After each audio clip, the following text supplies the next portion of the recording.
In general, how do you feel about the book? I'm really enjoying it. It's not what I expected at all. I expected, because like I knew nothing about it going in. I expected more like kind of like your typical sci-fi book, whereas this one is kind of more like I don't know if philosophical is the word, but it's more about like ideas and like society and stuff like that. So I find it To, really interesting. It's been a while since I've read a book like this, and it's like there's actually like a lot to think about. Like you can't kind of just like quickly read through it. It's like pretty dense. And honestly, this is like my bread and butter sci-fi. Like I've been going out of my way to get science fiction books that are like this, that aren't. So what you're probably thinking, or I should say what most people think of when they think of science fiction, they just think of space operas. You know, they think of big space battles and like all that shit. But when it comes to like stuff like this, so this came out in what 1972 or 1974.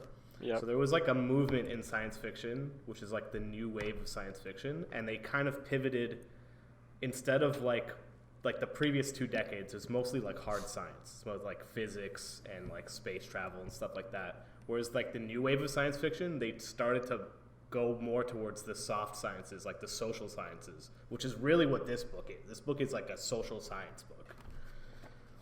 So it's a lot more about like society and who we are in this world, and yeah, it's more philosophical than your typical sci-fi. Yeah, but I'm fucking with it. It's been a while since I read a book like this, so I'm enjoying it. No, it's fucking hype. Okay. I also before I even get into it, I love that. I think the structure, like the way the plot structure, is very. It reminds me of Memento because it's kind of like they're working towards the same point, right? It's just two different timelines and it alternates every chapter. But it's like the past timeline is getting closer to the beginning of the book, and the future timeline is him reflecting on how his past brought him to where he is. It's Yeah, really interesting. I find I was really enjoying like the past timeline where it's like you kind of learn more about. Okay, also I'm gonna butcher these fucking pronunciations on these names. Is it an Yeah, they're an brutal. Anaris and Urus? Okay, the way I see it, I put it as Uras and Anaris because Anaris and there's Uros? Anaresti and Urasti. Because it's like an A and an E, I'm like there has to be a different pronunciation. At least in a non-English world, right? Because in English it could be the same, but Wait, I'm I'm just gonna assuming they're different. Urus and Anaris. Is that what you said? Uras, Uros and Anaris. Anaris. I'm gonna fuck that up for sure. Oh no, I Also, mean how do you say this I'm man's not right. name? How do I know Shevik? I'm right? Yeah, Shavek. Shevek? Or just Okay. Chev. Just call him Chev. Easy. My boy Actually, people S. in the book call him Chev, so fuck, it works. All right, I'm down for that. Okay, so chapter one, a beginning. Wow, creative title. Very, very. What's the word I'm looking for?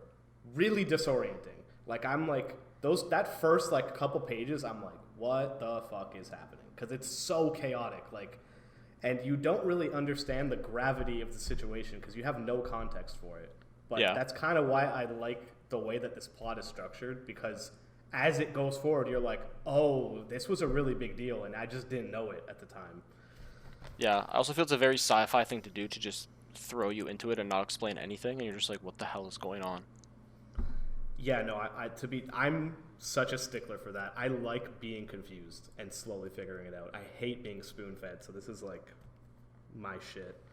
Yeah. Also, Um, going back over my notes, I thought it was interesting because there's like some things that, like you said, you didn't think were that important at the beginning, but then like halfway through the book now, like the way it starts with the description of the wall, like around the port, oh yeah, because they're like, and okay, whatever, it's like some shitty little wall, it's like whatever, but then you're like, okay, it's like the people on Anaris just do not fuck with like the ideals and the society on Urus, so they just want to like separate themselves completely from them. Where it's like, hey, their ships will land at this port here, but it's like technically blocked off from like everything else. yeah, and it's like again, yeah, you don't realize how big of a deal that wall is until like much later, and you're like, oh shit, like these are two polar opposite societies. And then, anyways, fuck, it's so good. And then he even brings that up like way later. Shit, we're not doing chapter 7. Okay, I'm gonna before I get there. So my initial, it's funny rereading my initial notes and like how either close or off I was. So I put Anaris seems barren and primal, less tech but much more utopian, in quotes.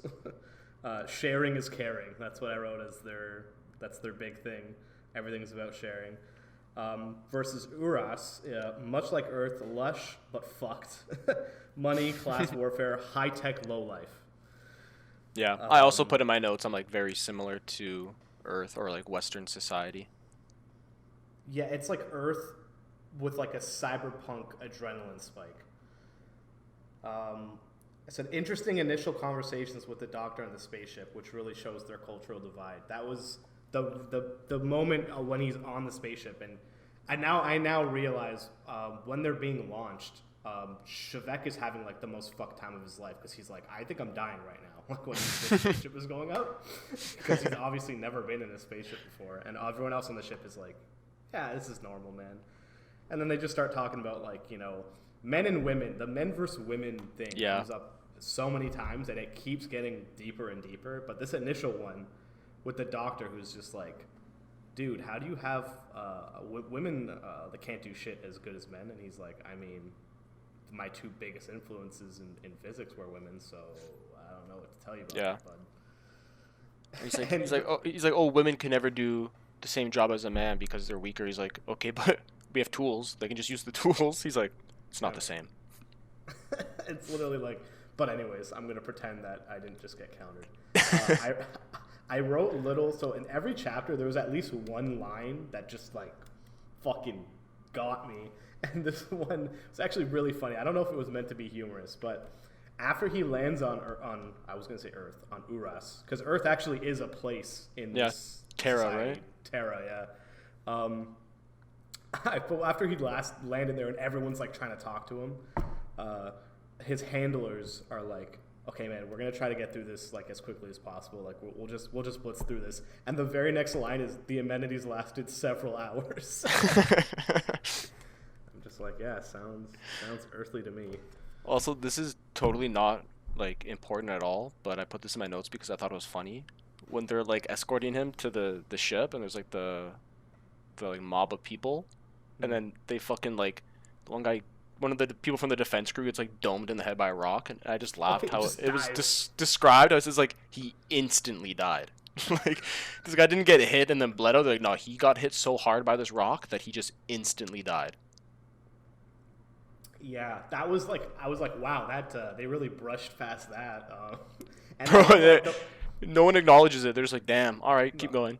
Anyways, fucking the foreman is so cheesed. I also like how the people, the only Anaresti we get introduced to outside of Shevek in the first chapter are those foremen who are like working in that, whatever, the spaceport. Yeah. And they're like really simple people. Like they speak like dumb and like just really dumbed down. And it kind of gives you like, oh, these are like primitives. But then as soon as they launch and it's Shevek talking to the guy, it's like, oh no, this guy's clearly really smart. So there's something else going on here. And even the guy on the ship, the doctor, he keeps calling Shevek doctor, and he's like, I'm not a doctor. He's like, I'm not a doctor, yeah. Shevek, yeah. Like, we don't have titles. And he's like, nah, man, like, you're really important. And I'm like, okay, so why is this guy fucking important? Which we learn literally a couple chapters later. Yeah. But also, one of the parts when he's on the ship that I thought was, like, really interesting, because it was, like, one of the first things you learn about him, is how, like, in their society, like, everything is shared, and like there's no like restrictions on freedom. So like when he's on the ship, he like encounters like a locked door, and like that alone like kind of like puts him into like a spiral where he's like, did I fuck up? Like, he's like, what is this? I'm like, just the idea of like encountering a locked door for the first time and being like, this goes against everything I've been taught my whole life. Yeah, dude, I forgot about that actually. That, you know what reminded me of it though is, a little bit later, he has the same kind of situation where he gets given his own room, and he's like, this is not right. Why do I have my own room? I should be sleeping with other people. But anyways, solid first chapter, just very like, it's honestly, the first chapter is so much better now that I'm looking back at it. But at the beginning I was like, It was okay. It was fine. Yeah, But I was hella confused. I'm not gonna lie. yeah, no, it was very confusing. But I got the idea. I'm like, clearly he's going to Uras as some kind of envoy. He's trying to do something, but I have no fucking idea. Yeah, I thought he was like a narc or some shit. Yeah, Chef would be a narc. But anyways, chapter 2, which I named Chevek's flashback because I didn't realize that this is how the whole story was going to go. Flashback. But yeah, this is the flashback part 1 of like 20. So yeah, you learn about his early life. You got a deeper look into Anaresti culture. And you actually learn about Odo just a little bit. They're like, they keep mentioning Odo and Odonians, and I'm like, okay, this is strange, but what is this? And you realize, like, Odo's like the one. Odo is the one. The original.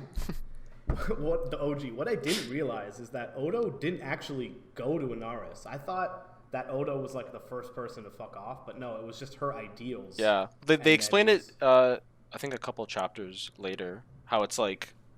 I mean, we can get into it then if we go in order, but yeah, they like their ideas started there and then spread when they like colonized the moon.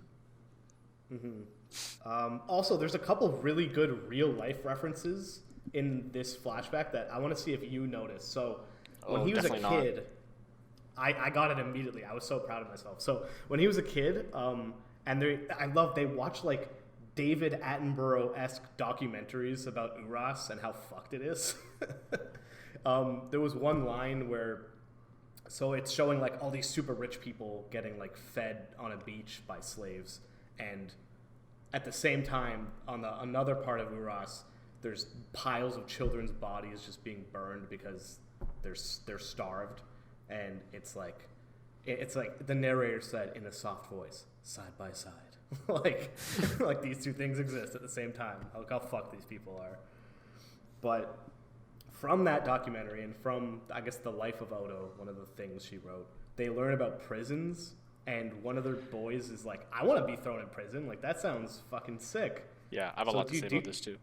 Do you know what that's referencing? Because that's referencing a real life thing. Is this the Stanford prison experiment? The Stanford prison experiment. Yeah, I have this in my notes, bro. Bro, I saw it, and I'm like, this is literally... And I had to make sure. I was like, when did the Stanford prison experiment happen? I wanted to know if maybe, like, Ursula was like fucking soothsaying and she just brought it into it. No, but she was 100% directly referencing it because the Stanford prison experiment happened like a couple years before this book came out, so it would have been fresh for her. Yeah, which is I found also. Yeah, keep going. Sorry, just one other thing before the prison thing. He also talks about Zeno's paradox without even knowing who Zeno was. So do you know what Zeno's paradox is? No. Explain. It's kind of a weird paradox where he essentially says if Zeno was also he's a Greek mathematician / philosopher, and he said that if Achilles was chasing a tortoise, he'll never actually catch the tortoise because in order to get to the tortoise, he has to cover half that distance, and in that time, the tortoise would have covered more distance, and then he has to cover half that and half that. It doesn't make any sense, but basically what he's trying to say is you can divide numbers up infinitely to the point where you never actually get to zero, which is a real thing now in like high level math, but way back then it was like people thought he was weird. And the same thing happens to Chevek because he brought that up and his teacher's like, that's fucking stupid, dude. But anyway, sorry, you more about the prison stuff. Oh, okay. I found that part to be honestly like horrifying. How it's like disturbing. You just have like these kids discovering like the concept of prison for the first time. Like there's nothing in their like culture or society that's like that at all. So like obviously they're like curious about it at first, but it's like how quickly it goes from like curiosity to like enjoyment and being able to have power over someone and torment them who's like their friend who voluntarily was like, oh, prison, this sounds sick, like put me in there, I want to see what it's like. And they're like, okay. And then they're just like, also by the way, we can beat the shit out of you whenever we want. And he's like, what? Why? And they're like, because we can. We're just like, holy shit. They're like, you're a prisoner, you don't get to ask questions, dude. He's like, oh, true, I guess that makes sense. And also how like, so they put the man through all that shit or whatever, and they're like, when the guy's like, yo, where am I gonna go to the bathroom? They're like, in your fucking bed. And they're just like laughing about it and shit, and like how they don't care at all. And like Chevek's the only one that has like any sense of like guilt. I was like, I just thought it was interesting how it's like these kids, like even though their whole life like they're told to despise like the society on Urus, but then it's like the second they have any sense of like similar, like it's like fake power, but any sense of like power control, how quickly they like get rid of all their ideals of like the sense of community and like solidarity with one another. Like the second they get that power, it's like intoxicating to them, and they're just like, oh, this is, it's fun to fuck people up. Yeah, it's that instant switch, and that's literally exactly what happened in the Stanford prison experiment. The kids thought, they're like, oh, like it'll just be like no one will cross the line, right? And they fucking went way hard with it. So yeah, like it was like same instantly, shit. and I thought like afterwards they'd like feel bad, but they felt no ways at all. Not at all. A little bit farther in, so I wrote this, the little comments that make people's interactions seem so real. So Ursula K. Leguin is a really fucking good writer, man, and she just finds ways to make just things seem like so human. So there's a moment where him and his boys, they're at like the institute, which is I guess like they're learning fucking school and shit, but like high level stuff. And they're chilling on a hill, and he's like looking up at Uras, which is like their moon. And he's like, you never think about it, but like to us that's a moon, but to the people there, we're their moon. So, interesting. But before he starts saying that, he goes, I never thought, and then it says ... and then right underneath it, it said, all the friends made comments about the self-evidence of this statement. So it's like, how many times have like you done that in real life? Like, it's so funny, and I'm like, that's great. People in the 70s were still doing shit like that. No, the characters do seem like very real. They're not like, even like the characters you don't like are pretty complex. No one's really like one-dimensional. The relationships are really fleshed out for being as minimal as they are, to be honest. Like, you don't really get a lot, but in the short conversations you get, you can tell, oh, these guys are clearly really good friends, or these people don't like each other. It's just, she's good at tone. Yeah, even like at the beginning, I thought that the like differences between the two societies was going to just be like, Urus is capitalist and bad, and then like Anaris is like socialist and good. But then it's not that black and white. Like they really highlight the like, there is pros of like the one society and there's negatives, and then like, even there's pros and cons of like the other one as well.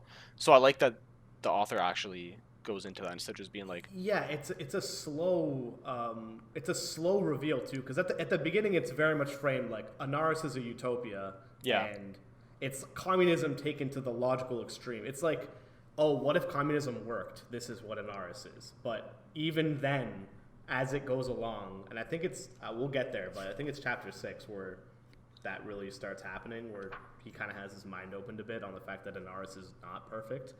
And no, it's smart, and there's stuff that he really likes about Uras, but at the same time, it is fucked. But right at the end of this chapter, I think is the best part of this chapter, where they have like his going away party, because he's been accepted to like this big university and in the center of Anaris at, I forget the name of this city, the big city in the middle. And they have this going away party. They have these deep conversations about life, and Shavex talks about like suffering is just misunderstanding, and that like the one thing that unifies all people is like shared pain, and how we're just here to help each other out and stuff. And in that moment, there's a character that I immediately it left me thinking, because it was like a soft-eyed girl said like, oh, love is like the answer to, you know, so-and-so with the meaning of life and shit. But it never names the character. And I'm like, okay, that was like really thought-provoking, but you just an unnamed character. That's fucking Takfur. holy. And because I saw it, and I'm like, that's weird, because like much later when she actually gets brought up, I didn't even take that in. I fucking noticed it, and then when it, I'll wait till we get to the chapter with Yeah. to circle back to it, because I'm again just stroking myself here. I'm so proud. But yeah, that's pretty much chapter 2 is just like initial flashback. You get a little bit more about Anaresti culture. It's just sharing. That's the culture, and nothing is hidden. Everything is shared. Yeah. There's no homelessness. Everyone does all the work, and If you don't like it, you can get relocated. At the end of the day, like, everything just seems to work out. Yeah. I also thought, okay, just quickly, I thought it was really interesting how, like, even when he was, like, a really young kid, he, like, struggled kind of with, like, the core concepts of the society on how it's, like, nothing, or what do they say? Something like, if it can't be shared, then it has no use, and that, like, you can never truly, like, possess something. And he's like, oh, but I kind of want to be doing that, though. I mean, like, I don't think he wants to own, like, he doesn't want to be like a proprietarian, but he does feel like there's something missing there, you know? Like, not necessarily, owning something isn't necessarily all bad if it's, I see, again, I don't know, like, I don't even know how to fucking explain it because he can't even explain it. He just knows something's off. He's like, something missing here. Anyways, continue. What's your title for chapter 3? Chapter 3, Urasti Culture Overload. So, very beginning of the chapter, scares the shit out of a slave by just being naked. Actually, I shouldn't call them slaves. They're not slaves, but, like, they're pretty fucking close to it. They're unpropertied. Yeah. Well, it just shows how it's, like, at the beginning, he's like, oh, like, all this shit we have is so sick because we're, like, in the higher class. And it's like, okay, well, if there's a higher class, or, like, then there has to be a lower class too, obviously. Yeah. Also, random thing from the last chapter. In their documentary, like, apparently it's a mark of the high-class people to have, like, their belly buttons pierced. Like, so weird, but, you know, it's a thing. Just have jewels on them. Love it. Flex. Yeah, so cyberpunk. I also like when he gets to Urus, like, he's like, wow, like, this city is so beautiful. And instantly, like, the place he's lived his whole life and, like, loved, he's, like, thinking about it, and he's like, actually, it's kind of ugly in comparison to this place. Because he had no reference point before. Yeah. He's just like, yeah, this is where I live. But as soon as he gets to Uras, he's like, oh, this is beautiful. Oh, what was fucking him up? Really was fucking him up was the birds. He's like, what are these fucking sounds? Because there's obviously no birds on Uras. There's no fucking animals on Uras. There's just fish. So him seeing animals was, like, blowing his mind. I just pictured it as, like, somebody born and raised in Barrie going to Toronto for the first time. Yeah, literally. So after that, so this is where he finally meets up with these 4 big scientists, and he actually experiences, like, talking with someone he can feel are, like, peers, because back on Anaris, he was just, like, he's a super fucking smart guy, and he was coming up with shit that people were either dismissing outright or could realize that it was smart but couldn't keep up with him. So he never really had a real peer until he started talking to these scientists, particularly Atro, because that was another thing that kind of blew me away. Is you can tell that they had a relationship. They've been writing to each other for years, and we just didn't know until right now, and then it doesn't even get fleshed out until later. But very interesting. Again, the male versus female intellectual debate continues. Where the scientists are like, he asked where all the women are because he hasn't seen, like, any women, and he's like, well, yeah, why would you? You've only been going to, like, high-tech places where only men are. And he's like, well, why don't they work here? And it's the same shit. They're like, well, women can't do what men can do. Yeah. And he's like, maybe we'll keep some room in the lab for, or actually, even before they even entertain that idea, he tells them that Gavarab, who was, like, the old lady scientist that inspired him, and Matthias, I forgot her name, it starts with an M, those 2 big scientists that were, like, his inspiration, he explains that they're women, and the scientist is like, what the fuck, that person's a woman? Because all of their names are weird as hell, right? You can't really tell if they're women or men. I thought Atro was interesting because I'm like, at least from, like, our perspective, I'm like, this guy kind of sucks. Like, at least, like, his beliefs. Like, I feel like it's on purpose because, like, he highlights, like, all, like, the ugliest parts of, like, the Urasti society, because he's like, one of the first things this guy says is, like, so bigoted. He's something about, like, no, like, not even just against, like, Anaris. He's like, no one else in the galaxy, or what do you call them, off-worlders, can, like, keep up with, like, our physics. And then he's also just like, and also women have no place in academia. I'm just like, okay. It's like, yeah, way to establish who you are immediately. But I will say what I like about Atro though is at least he's honest. At least from what we can see, compared to the other scientists who clearly have ulterior motives that we don't know about yet. Yeah. And even Atro does, but he's still upfront about it. Yeah, like he's not like what's the word, like conniving or anything. Yeah, it's also just like you could say he's like a product of the environment he's like lived in his whole life. Like that's just how things have always been. And he's like he's not technically wrong in saying that like no one else can really keep up with them in physics. Like besides like Chevek, that's why they're so like interested in him. But it's just the way that they like kind of like carry themselves. I'm like, you guys kind of I don't fuck with you. Well, what's interesting is he is wrong because later you learn that his like all of their rocket technology came from the Hainish, and he's trying to surpass them, but that's farther in, so I'll wait. But yeah. So yeah, he takes like this big tour around the city.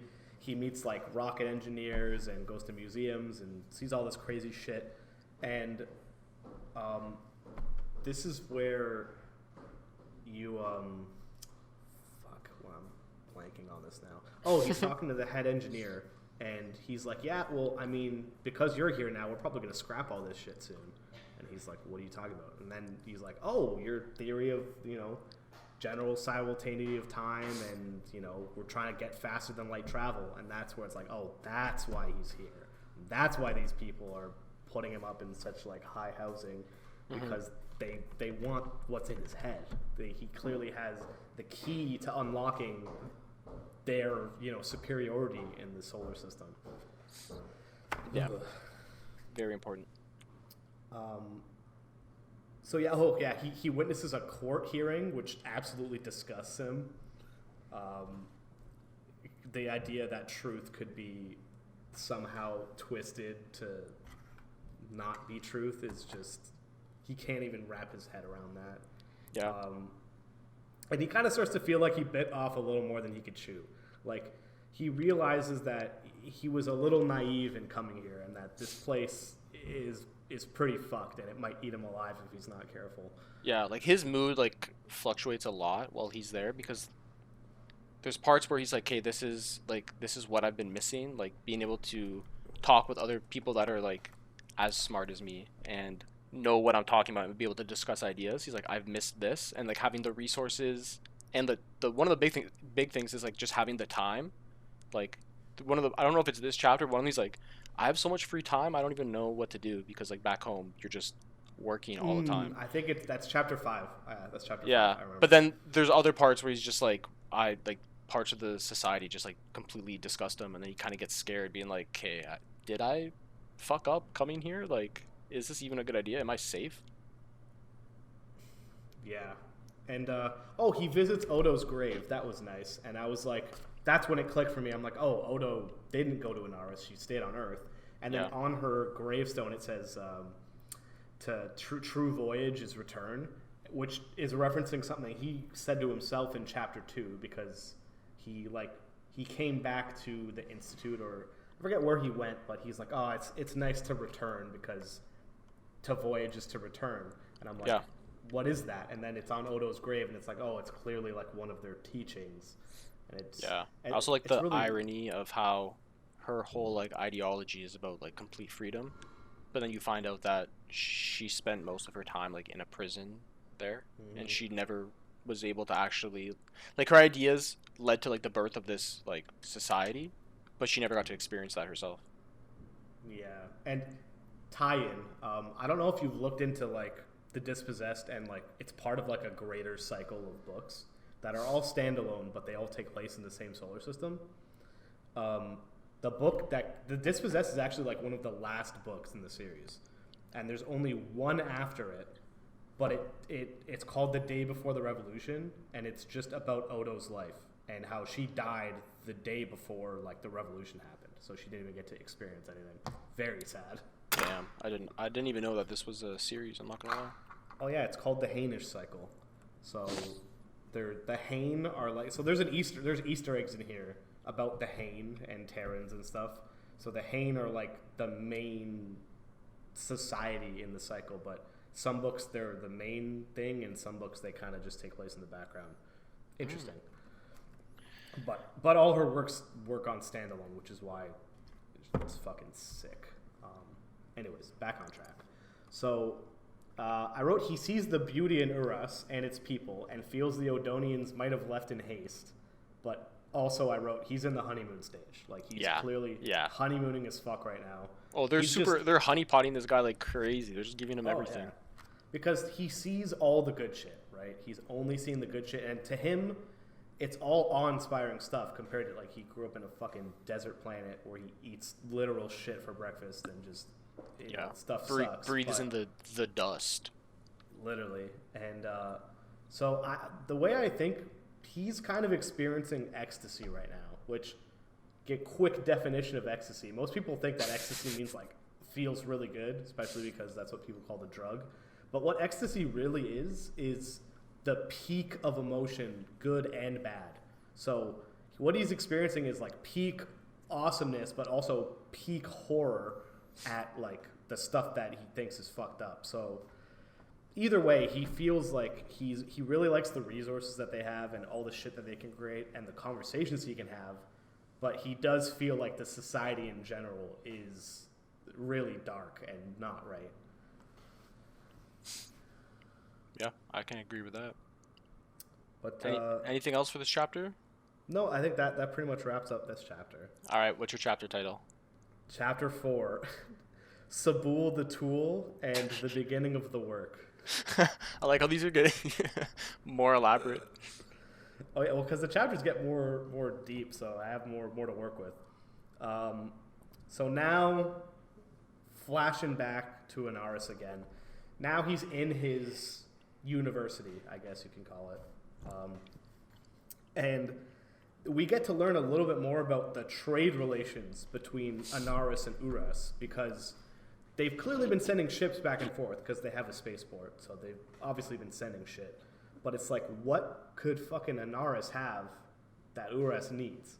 And now we learn that they're clearly dependent on minerals and like metals, and all their society needs it. But they have mined the Earth to absolute, or I'm just gonna call it the fucking Earth, whatever. They've mined it to absolute shit. They have nothing left, but there's a fuck ton of it on Anaris. So there's a vested interest for them. But then they even answer the question, because it's like, well, if they really need it, like, they could just invade them. Why don't they just take it?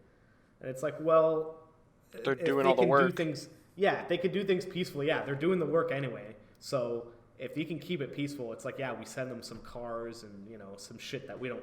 They literally send them their old tech and shit that they don't need. But for them, it's godlike. So to them, they're like, oh, this is a great deal for both sides. When really, like, Uras is clearly getting the bigger end of the deal there. It's a big end of the stick. And am I misremembering? But didn't, like, Anaris originally was just like a mining colony, right? It was. No. So you got that. So that's another thing that makes a lot more sense, because it's like, when the Odonians went there, it's like, what? They just flew to a planet with fucking no infrastructure? Like, how did they even start? Well, technically, it's not even a planet. It's actually... Isn't it actually just a moon? I mean, I don't know, because they call Uras the moon, so... Yeah, but I think they're just bitter. If anything, Anaris definitely sounds more like a moon. Like, it's got craters. Like, even just looking at the front of this book, it's like, it's a fucking moon. They're masquerading and pretending like they're a planet. Because I remember it's in this chapter they kind of give a little bit of like the background of like the origin of Anaris, where how it was like there was like an anarchist. I thought it was pretty interesting because I was like, where did these people come from that they like hate each other so much? I'm like, oh, they were originally all living on Uras, but then there was like an anarchist movement that was like started by Odo, and then they're like, okay, we're just gonna let you guys all go fucking live on the moon if you just stop trying to fuck with our shit. Like, okay. Because the ideology was spreading quickly, and they were like, we need to fucking pack this up, and we also don't want to murder or just genocide a bunch of people because they're workers, you know? So that the compromise was like, hey, what if we give you guys your whole own planet just for you? All you got to do is mine, and we'll leave you the fuck alone. And that's why I was thinking it's like funny and sad how the two different societies can be like so bigoted towards each other when you're all technically the same people. But it's just like just putting them into two different, like, one on a moon, one on a planet. They're just like, okay, now you're them and we're us. Exactly, and this even harkens back to I actually forgot to mention this in chapter 2. Shavek's buddy, the dap him up.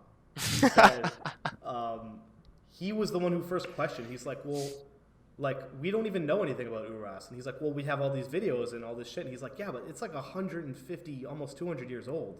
Like, shit could be so different there and we don't even know. And he's like, well, what makes you, what, you think they're lying to us? He's like, no, but, like, it's also, we can't assert these things as fact. Like, we're being taught that we should hate them and fear them. And maybe they're right, but, like, how do we know if we haven't been there? And that's actually what... And Shev wasn't even the guy saying... Shev was against that. He was like, I think you're fucked. I think they're fucked. But that little conversation was the little spark in the back of his mind that would eventually inspire him to actually go there. Yeah, so I wrote... what else do I have here? Origins of Anaris's development revealed. Conflict between Odonian ideology and having a functional brain. So this was kind of cool because they didn't want to have a major city. They didn't want to centralize anything because that's the enemy. As soon as you start centralizing stuff, that's where you get the proprietarians and people thinking they're more important than other people. But they realized that they had to have a city center. Abane, that's the name of the city. Yes. So they're like, we need to have some kind of center, and they kind of reveal like what the PDC is, because they've been throwing these acronyms around that we don't even really know. The PDC like distributes labor, and the syndics, I forget, those are like, I guess, like the high academics. They try to put people in whatever field they're actually good at and, you know, pursue that. And it does seem very utopian, because you're like, wow, like everyone works, and it's like, well, what if you don't want to do the work? It's like, well, they'll find something else for you. And if you don't want to do anything, they're like, well, you're free to leave society whenever you want. There's people I call the Nuchinibi or Nichinibi, forget the actual name, but there are people on Anaris that just don't want to fucking do anything, and they'll go live out by themselves. Mm-hmm. But they'll realize very quickly that that's not really going to work out for them, and they should probably just rejoin society, which kind of ties back to there is some problem with an unarrested society, but we haven't got there yet. But there's still something wrong. But on the surface, it's very utopian. This is where I realized that the story is following like a dual plot. The plot structure is very Memento-like. Yeah. And this is what I wrote. I believe the plot structure is directly linked to what his theory is, this idea that time is simultaneous and there is no past and future. Because the way that the structure of this book is you get his present, or what we would call the present, and he'll bring up something from his past that is relating to what he's doing now, and then it flashes back, and then it shows you that, and then it flashes forward again. He talks about something from his past, it flashes back, explains it, and it's kind of like showing how the past informs the present, and the present or the future formed his past. Like, it's fucking crazy. And if that's really what she's going for, Ursula's cracked for thinking it.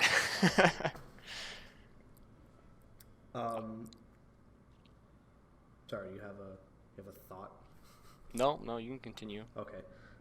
This is where his tutelage, in massive quotation marks, under Sabul begins. I hate this fucker. Oh, this guy's a... this guy's a fucking loser.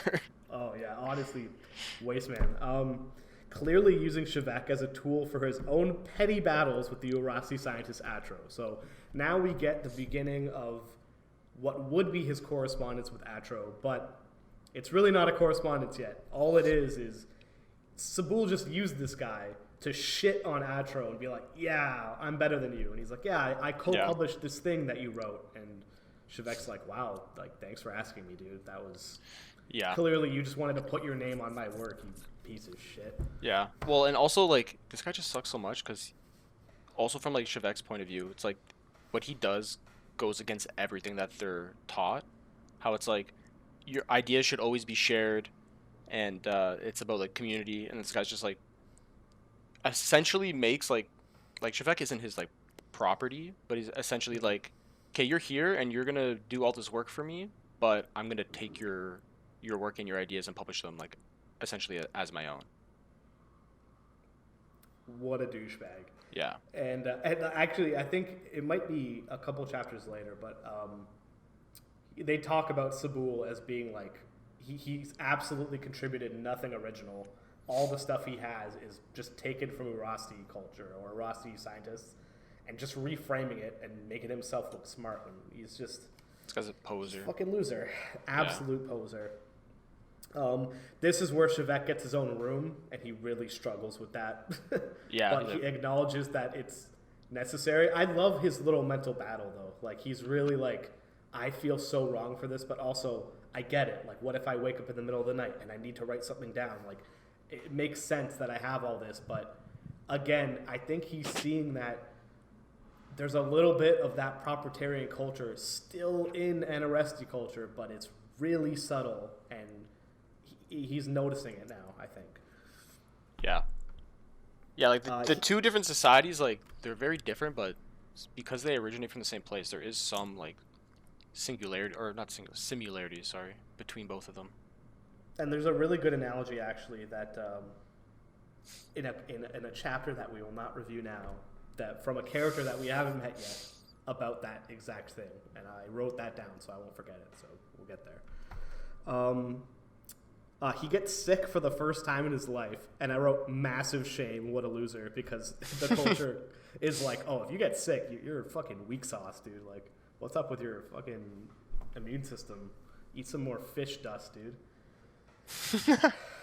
But very nonchalantly, he meets his fucking mother in this hospital, which was heavy, honestly, man. Like, his mom clearly was happy to see him, but, like, also really unfazed at the same time.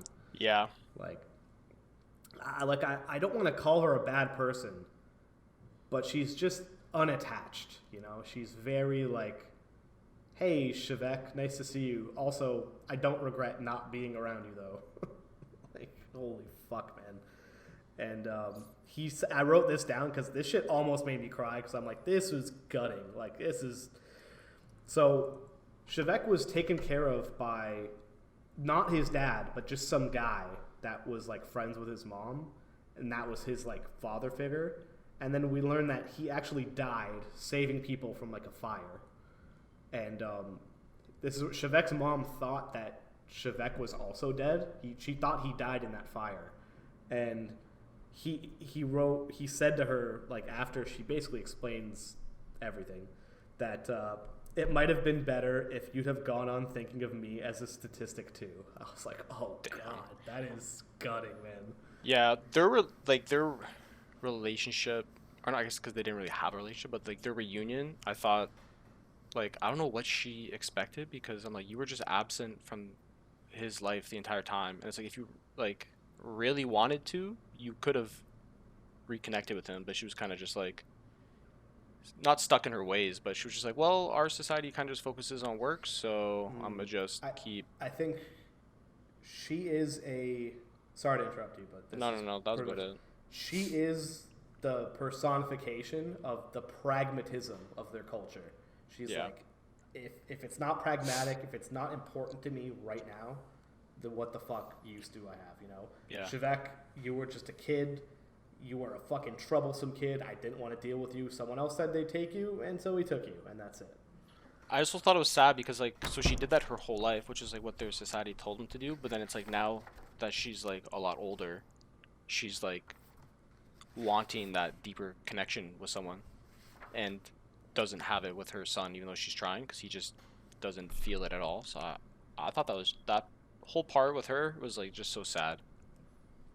It was sad, and I think that, like, I can't fault her too much, because I really, again, she's kind of like Atro. She's really just a product of the society that she grew up in. Mm-hmm. And yeah, it's just brutal. It's just brutal is what it is. It's harsh but real. All right, chapter 5. Now, chapter 5, I feel like, is where it actually starts getting pretty spicy. This is where I've named this chapter Ulterior Motives and Dinner Conversation. Because this is where the ulterior motives that we knew existed start bubbling up one by one. So he begins teaching, now on Uras as a university teacher there, and he's absolutely appalled by their school system. Can't agree more, particularly the examination process, where he's like, what, you just have kids just memorize a bunch of shit and stress out? Like, that makes no fucking sense. But that's the way it fucking works there. And this is where he's like, oh, wow, like, students have so much, or like, I have so much free time. Like, usually I'd be out working in a field somewhere, and then I'd have to come home and do my physics. But now I can just teach, and that's it. And also, I'm making money. I don't know what the fuck to do with it. He laughs about it. He gets like 10,000 units a month or something, and he finds it ridiculous because he doesn't know what to do with it. But then he feels bad because he's like, shit, there's people on here that could really use this, and they're just giving it to me. Fuck. And this is a good quote. He tries to learn economics, and he just can't do it. He compares economics to someone recounting a long and stupid dream. Which, let's be real, like, the modern society we live in now, that long and stupid dream has become a long and stupid nightmare. Yeah. So, clearly, Ursula knew what she was talking about back in the 70s already. Ahead of the game. Way ahead of the game. Oh, he visits a shopping mall, which really fucks this guy up. Because he calls out these shops for what they are. He's like, these people don't actually make anything. They just distribute it. And, like, you know, there's coats here that cost more money than a family would need to survive an entire year. But it's okay for these people. Yeah. And he just, yeah, he finds it grotesque. He's not wrong. Nope. But here's the double whammy. The double whammy of ulterior motives. First, from the weirdest named scientist, Chifoilisic, or Chifoilisk. The names are crazy in this. Yeah, we'll call him Chiff. So we learn that he, unlike the other three scientists, is from a different country or a different state on Uras, and they're a socialist state. But this socialism is much more akin to like the type of communism that we saw in our real world or have seen in our real world, where they do the whole thing where they're like, yeah, everyone gets paid equally, and that's how it works. But Chev is like, nah, man, it doesn't work because you guys still have money. Like, who gets to decide exactly what amount people get paid? Like, who, at the end of the day, there's still a centralization, and that's where the problem is. That's where the corruption is, which is true of real life attempts at communism. So he basically just says, until you get rid of money, you guys are still running in circles. And he's like, we are the real socialists, basically, Chevek says. But this is where Chiff tells him, he's like, listen, man, you're in fucking danger. AIO, the city, not the weirdest named city ever, but kind of cool, very tech. This is why they have this conversation in a library, because initially Chev wanted to go to his room, but he's like, no, let's go to the library. Everything's bugged. He's like, they're listening to everything you're saying. And this is where he says pay. I think his name is just Pay, P-A-E. He's like, he's snitching on everything you're doing. And they've got some shit. Like, he's like, you can't give your theory to them because they will just take it and run with it and just take over everyone. He's like, give it to me instead. We're the good guys. Like, he tries to appeal to his kindred spirit in the idea that their social systems are similar, but doesn't really work on Chev because he's like, yeah, I think you're just as fucked, but I mean, thanks for the information. Yeah. Another part in this chapter that I thought was interesting, that was like kind of like a small part, where he just highlights another part of like Uras society that he thinks is superior, where it's like he likes how the students there are like able to spend the majority of their time studying without having to work like back home, so they can like focus on their studies more, and then like because of that they're just more advanced and they're progressing faster. And it's like, bro, somebody who worked throughout all university, like, definitely relatable, and I get that shit fucking sucked. So just another small thing where he's like, okay, like, this place might be a little fucked, but because like back where he's from, like that would be considered technically selfish because it's like, okay, you're You're egoizing, bro. yeah, it's like you're progressing and you're getting smarter at a quicker pace, but that's just for you. But then he's like, realistically, if you think about like the greater scale of it, it could be for the greater good if they go on to like be able to do things with that knowledge. So it's like it is kind of like selfish, but not really. Yeah, again, there's a hypocrisy to it, right? And he just hypocrisy to Shevek, I should say, but it's not really his fault because all he knows is Inaris. So he comes to Uras and he's like, I'm coming here expecting shit to be fucked, but trying to give them a chance. And he realizes that there are stuff here that's good, but again, he's still seeing it through the rose-tinted glasses because he's being ferried around by these high-class people. He is still yet to have a conversation with anyone of the unpropertied class. But he's tried to, though. They just will not even give him the time of day. Because they're like, fuck you, dude. But anyways, the second whammy comes from Atro, who just point blank reveals, one, his disdain for the Hainish. So he talks about his childhood, or well, he was 19 years old, and like, he's like, holy shit, we're talking to aliens on the radio. Like, there's people out in the solar system, and it's the Hainish, and they're talking about how he's like, we're all brothers, and we need to form like a league of planets, kind of like a planetary UN, and we all like peace and love. And Atro's like, fuck that, they're a bunch of pussies. I want to. He's like, they gave us our engines, like I forget what he talks, something, high-tech space engines. And he's like, we got them from the Hainish, which was great, but fuck them. I want to break light speed, and I want us to be the domineering force. And Shev's listening to this, and he's like, shit, I really can't give this to them. Like everyone else is going to be in trouble. So his lips super sealed. But again, I like how Atro, even though he's clearly fucked and a product of his culture, he's very upfront. He's not duplicitous at all. No, he says everything with his chest, and I respect that. Yeah, he stands on business on everything.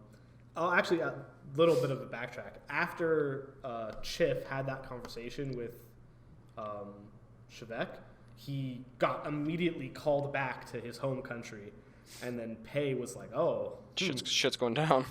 Yeah, he's like, I wonder why that happened. And it's like, fuck you, Pei, you already know. Just plain stupid. Yeah. And this is where I said, weirdly enough, Atro is who Shevek feels closest to in mindset. Like, he outright says, like, this is the one guy on here that I actually kind of like.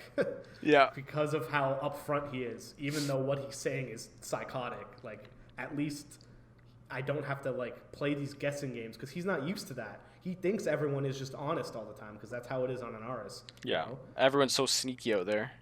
He's not ready for the mind games that people are playing with him. And that's, I guess, why Atro's the one person he gravitates to. He gets so fed up with the receptions and the PR bullshit. Yeah.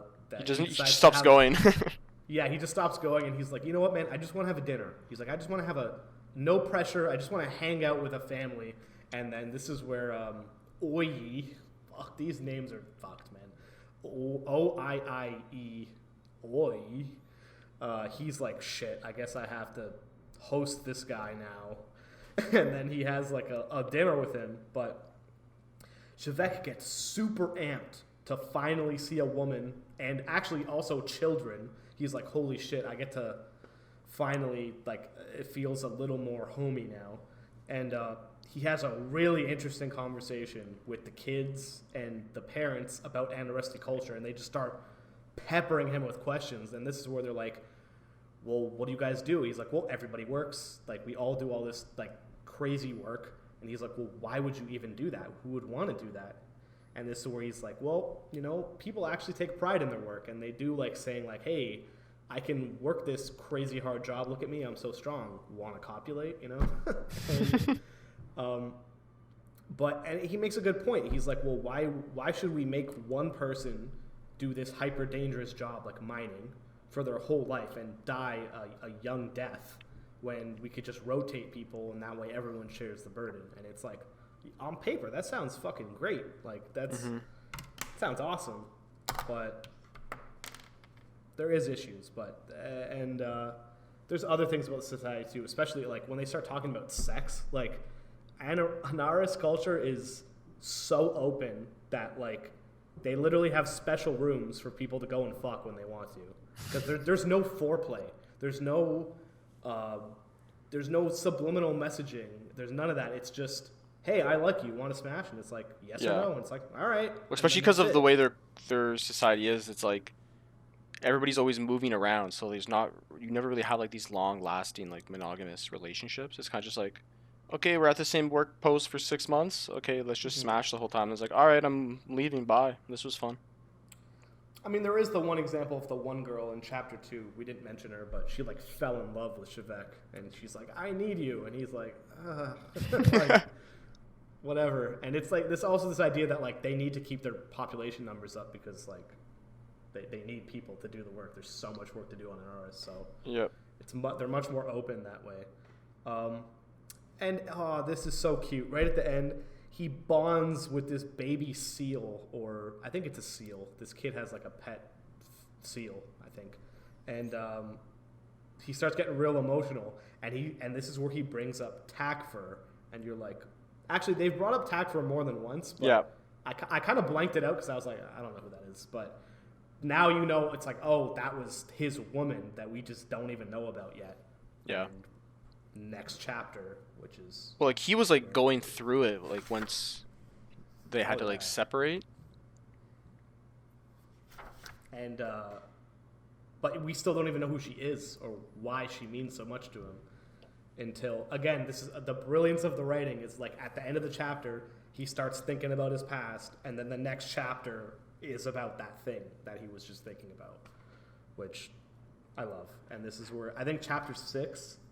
probably my favorite chapter out of these 6. Yeah, for sure. What did you title this one? The subconscious government. Ooh. Or I guess the unconscious government makes more sense, but whatever. No, it's too late. You said it already. It's the subconscious government. Yeah, I'll edit myself after. So this is where Shevek is going through it. He feels so defeated because none of his letters are being allowed out.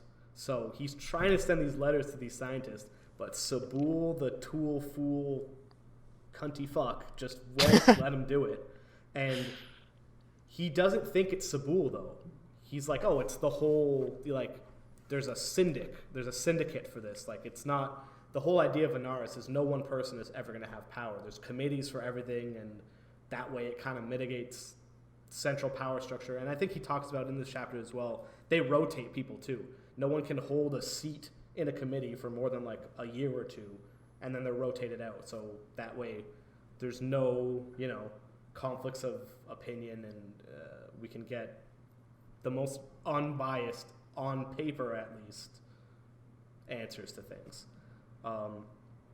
Gavarib dies, this old physicist, and that hits him super hard. He says...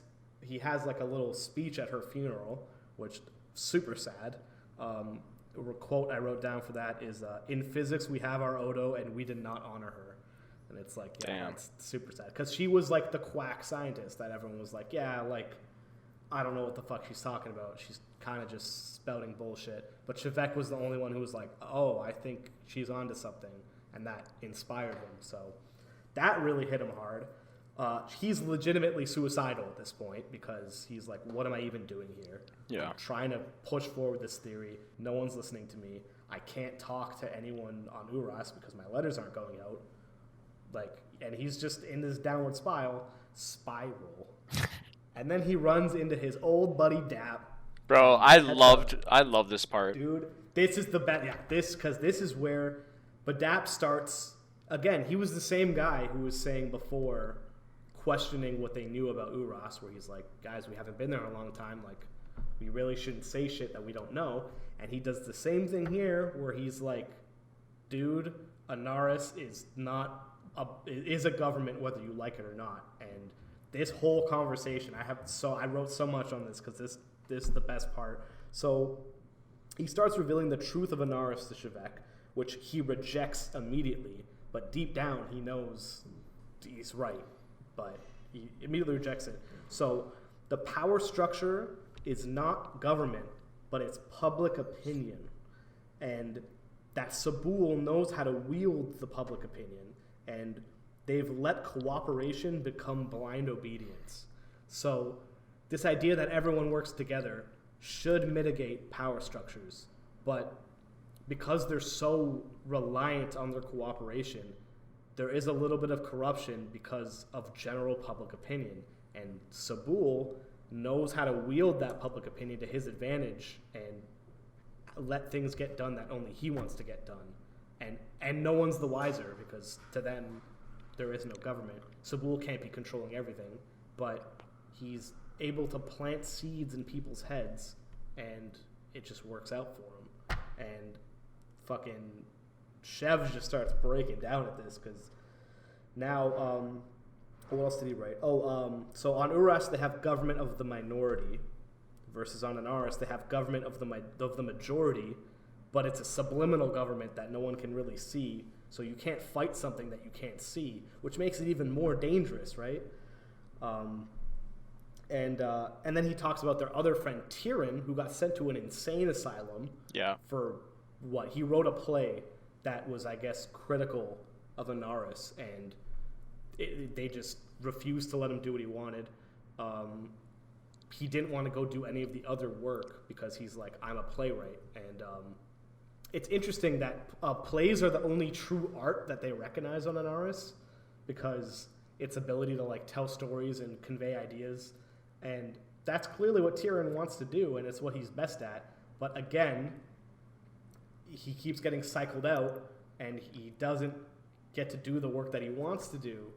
And so they just sent him to an insane asylum. Yeah. This part, I was not confused, but I was like, because I'm like, when they were kids, they're like, oh, like we never even had, like heard of the concept of prison before, or having your freedom taken away. But I'm like, okay, but if there's insane asylums there, is that not kind of very similar? I guess they again, this is where I think Anaris, it has rules, quotation marks, but there's clearly loopholes to their ideology, and this asylum is clearly one of them, because like I think they mentioned like it's not so much a prison, like they can do what they want in there, but it's more that they're not in the way of anybody else. You can't like spread your ideas. Exactly. So they're cared for, and it's not like, well, it is a prison, man. Like they can't leave, so yeah, that's all. That's not freedom. So. But yeah, let's get to the spicy part. His relationship with Badab. Oh God. So literally, he's like, hey man. So they have this argument, and Badab's like, really, you could tell, he could tell that Shevek is so close to getting it, but he just won't get it, and he's like, ah, shit. Well, anyways, let's go to sleep, and hey, do you want to just like fuck like we used to? I guess we'll just do that. And it's so fucked because Shevek is like, I'm definitely heterosexual, and he's definitely homosexual, so this is clearly only going to be pleasurable for one of us, but he's just a true homie.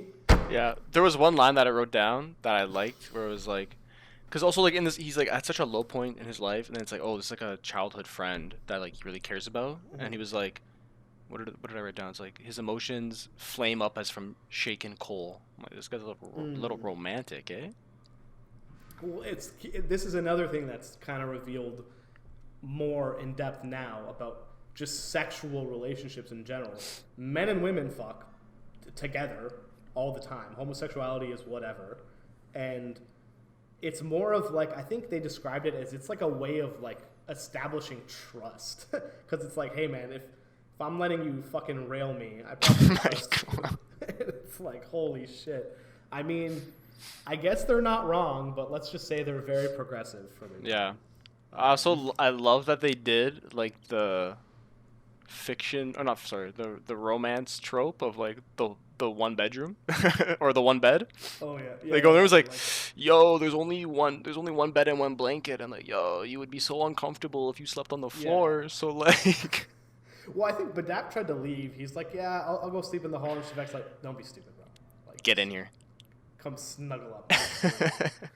Um, actually, I'll just fucking segue. You've watched Training Day, right? Yeah. Where is this Okay. going? Do you remember the scene? There's a scene where he's in the house with all like the cholos, and like Denzel Washington's cop character like leaves him there to be basically killed, and right before they take him to the bathroom to like kill him, they're like, "Hey, yo, you ever got your shit pushed in?" And he's like, "Wait, what? What are you talking?" He's like, "Yeah, man, get your shit pushed in. I always got love for the homies."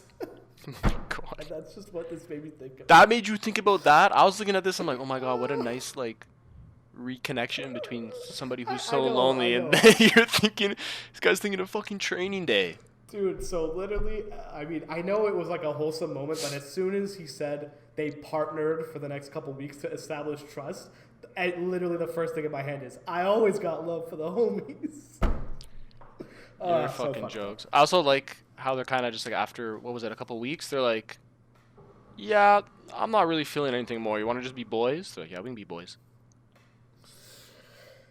Yeah, it was like, yeah, man, thanks for that week of unbridled passion, but I'm a bit spent. Respect. But that leads into Dap going, hey man, going on a little mountain retreat with my boys and some girls. Would you want to come?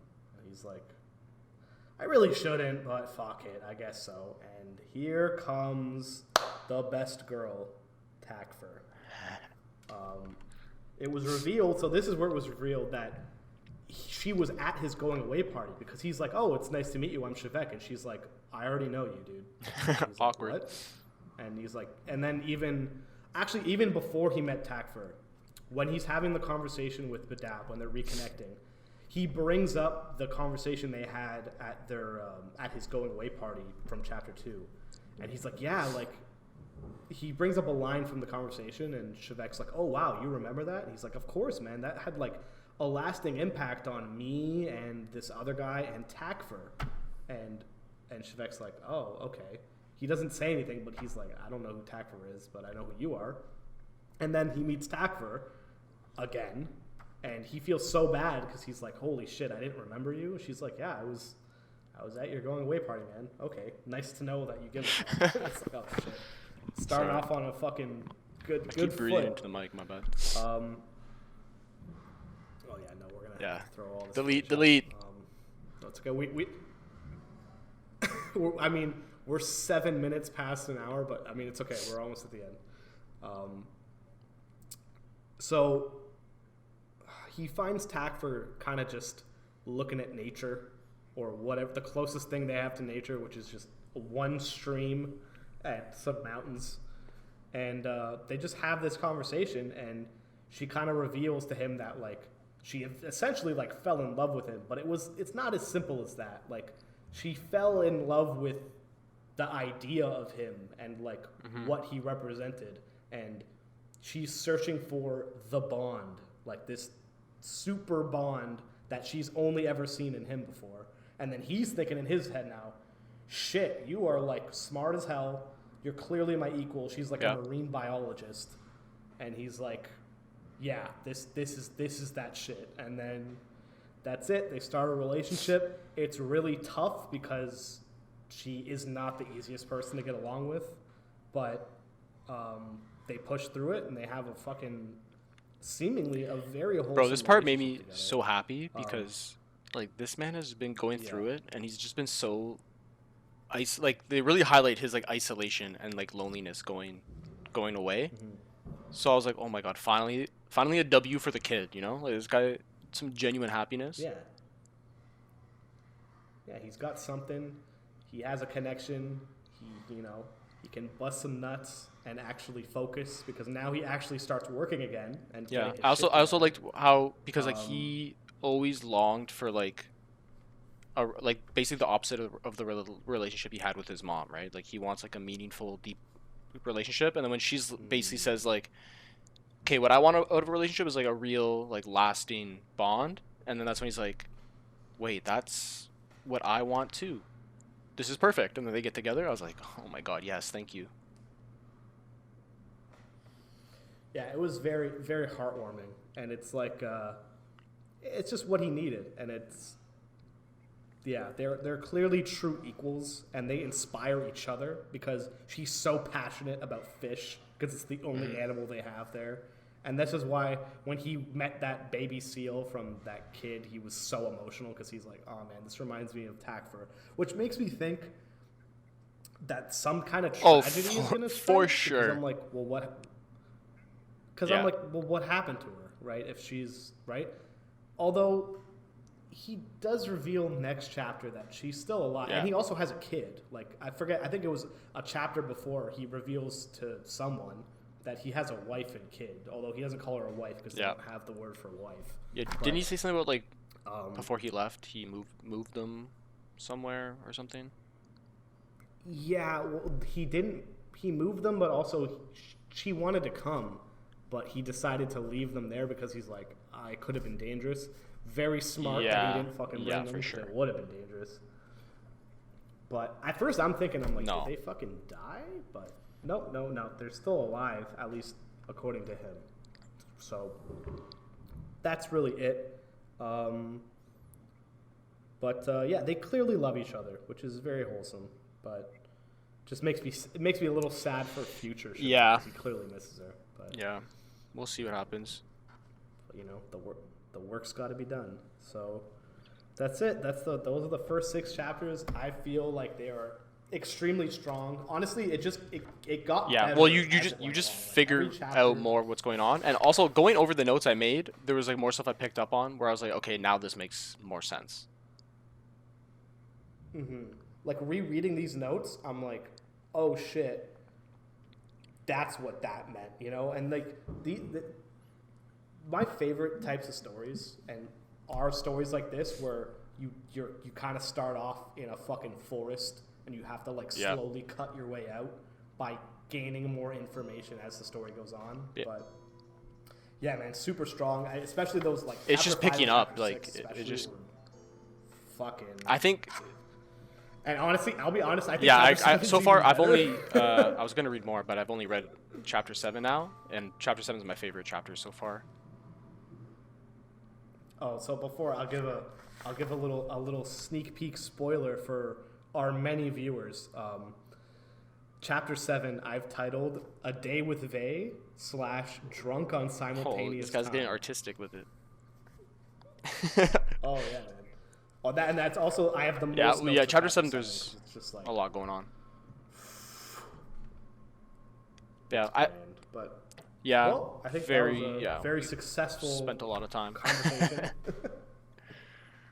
We got an hour, which is like just a little bit over an hour. We could probably Yeah, chop some. fuck it. ums I and think the ands first down. like 7 or 10 minutes we weren't even actually talking about. Well, we were talking about the book, but like I was just like, how do I say this? How do I say this? Yeah, I mean, I'm also gonna have to like I'll take this audio and yours, and I'll have to probably re-listen to this entire thing again just to line it up. Nah, It just shouldn't be line hard. up. Wait, let's do it right now. Okay, ready? On the count of 3, clap, and then you just line up those 2 audio things. You ready? I didn't even hear you clap.